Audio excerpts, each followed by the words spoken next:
What is up, guys? How are you doing? Welcome back to the channel. I am really happy to have you here, and in today's video I am going to talk about the Za'zell Preston case.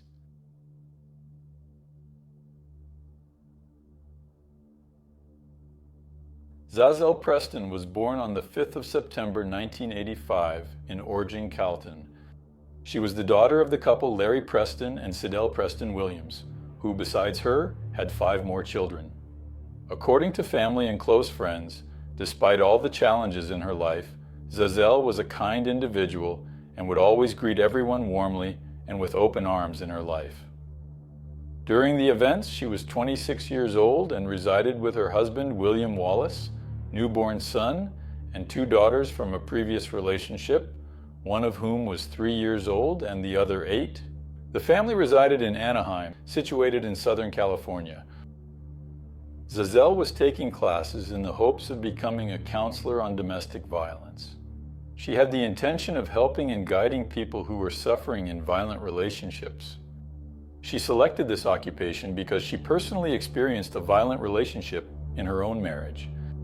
William had already committed acts of violence on previous occasions. He even ended up spending some time in jail because of the injuries he caused her. Once a relative of Za'zell went to her house to visit her, but ended up finding her wandering dazed in the middle of the street due to a serious head injury caused by William. During that period, Za'zell was still pregnant with her son.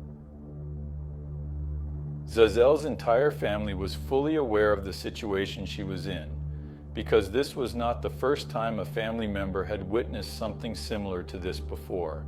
On another occasion, Za'zell called frantically to a relative to come pick her up from the bathroom of a convenience store. She was concealing herself in the area because of William, who had assaulted her and was searching for her. However, despite the situation and the episodes of violence she endured, Za'zell loved her husband and didn't want her marriage to end, even though it was challenging. On one of her social media profiles, she utilized a photo of herself and William engaging in a kiss as her profile picture, accompanied by the caption, "Lovebirds for life." On December 24, 2011, the couple went to a party at a neighbor's house. William had been released from prison in July of that same year, and things between the couple, to those who saw from the outside, seemed normal. Even when William was released, Za'zell posted the subsequent sentence on her social media platform. "I am extremely happy that my spouse has returned. Thank you, Jesus." However, this feeling of joy would not endure for a long period of time.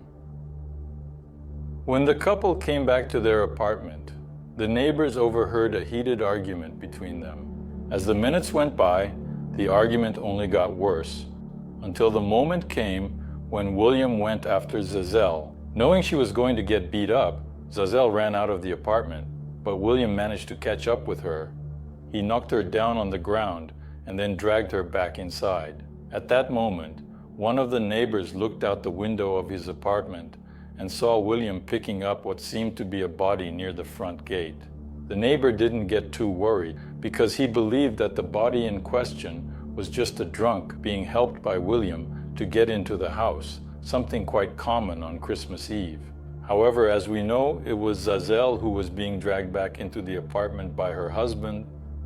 After dragging his wife back, William continued the attacks and threw Za'zell onto the glass table in the room, breaking it. According to Za'zell's eldest daughter, an 8-year-old girl, she had to help William pick up her mother and take her to the bathroom, where she helped remove shards of glass from her mother's body. After removing the broken glass, William lifted his wife, who was in the bathtub, to take her to the bedroom, but he let her fall, and in the fall she hit her head on the toilet.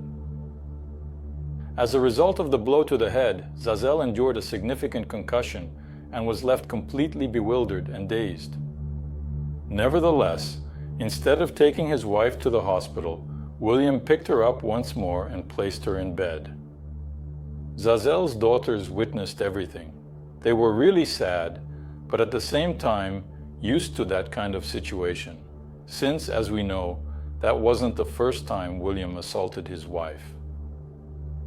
After settling his wife in bed, William informed the girls to go to sleep, as Santa Claus was going to bring the presents, and they couldn't stay awake, or they might miss out on the surprises. In William's mind, Za'zell would be better the next day and would forgive him as she always did, and their lives would go on as usual. But this time that wouldn't happen. Things had gone too far, and due to his serious injuries, Za'zell couldn't resist and passed away. When William realized that his wife was lifeless in their bed, he started thinking about how he would solve that and maybe, who knows, get away with it. So he devised this insane plan. The following morning, on the day when the girls unwrapped the gifts that were placed beneath the Christmas tree, William had a conversation with them in advance. He attempted to attribute all responsibility for the events they had observed the previous night to his spouse. He told the girls that their mother had drunk too much and ruined their Christmas. And if that wasn't enough, inventing all these lies about Za'zell so her daughters would see her as a bad person, William went even further. Prior to the girls entering the room to unwrap their gifts, William took hold of Za'zell's lifeless body and positioned it on the floor, propped up against the couch in a manner that created the illusion of her being seated, as if she were still alive. Then he took a pair of sunglasses and placed them over Za'zell's eyes in order to make everything appear more convincing. William departed, leaving Za'zell's body positioned in front of the Christmas tree where the presents were, as if she was looking at the tree with a sense of longing. William then summoned the girls to unwrap the gifts and informed them that their mother would examine everything as she always had, just like in previous Christmas celebrations.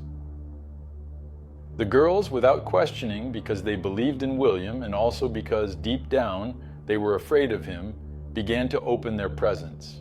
Despite all of the circumstances, they were happy, just like any individual of their age who receives a gift on Christmas. They had no idea that their mother had died and was no longer alive. Afterwards, Za'zell's oldest daughter went up to her mother and realized that she was feeling cold. The girl mentioned it to William, and William saw that it was time to put an end to the charade. At around 9 a.m., William called emergency services and told the attendant that his wife was unwell and needed medical attention. The paramedics arrived at the scene in a very short amount of time. When they entered the property and discovered Za'zell sitting there, wearing sunglasses and appearing to be completely unharmed in her living room, they were somewhat perplexed.